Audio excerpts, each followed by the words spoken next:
দর্শক, রাষ্ট্রীয় অতিথি ভবন যমুনায় আছেন সহকর্মী মেহেদী হাসান, যুক্ত হচ্ছি তার সাথে।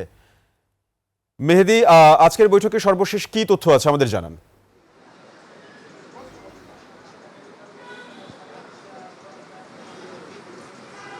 সাব্বির, আপনাকে ধন্যবাদ। আপনি যেমনটা বলছিলেন, যমুনায় এখন বৈঠক চলছে। তো আমরা এই মুহূর্তে গণমাধ্যম কর্মীরা অবস্থান করছি যমুনার ঠিক উল্টো পাশে, যেখানে ব্রিফিং হয়, টিনের অস্থায়ী যে ঘরটি, সেখানে আমরা অবস্থান করছি। বৈঠকটি শুরু হওয়ার কথা ছিল আসলে 5টায়। প্রথম দফার বৈঠক 5টায় শুরু হওয়ার কথা ছিল, দ্বিতীয় দফার বৈঠক 6টায়। কিন্তু এর আগে আজকে প্রধান বিচারপতি প্রধান উপদেষ্টার সাথে সাক্ষাৎ করেছেন, সেজন্য এই বৈঠকটি শুরু হতে দেরি হয়েছে। বৈঠকটি শুরু হতে হতে 6টা বেজে গেছে আসলে।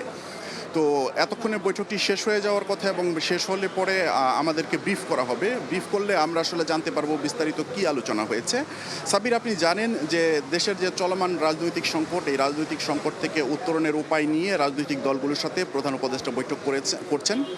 তো গতকালকে বিএনপি, জামায়াত, এনসিপি সহ প্রধান রাজনৈতিক দলগুলোর সাথে মিটিং হয়েছে। আজকে ছোট ছোট রাজনৈতিক দলগুলোর সাথে, বাম দল, কিছু ইসলামিক দল এবং অন্যান্য রাজনৈতিক দলগুলোর সাথে তিনি বৈঠক করছেন। তো এই বৈঠকটি, দ্বিতীয় দফার বৈঠকটি এখনও শুরুই হয়নি। দ্বিতীয় দফার বৈঠক আরও পরে শুরু হবে, এবং প্রধান উপদেষ্টার তরফ থেকে যে প্রেস ব্রিফিং, সেটা তারপরে হবে। সুতরাং আমরা আরও পরে জানতে পারবো আসলে কি হয়েছে। সাব্বির।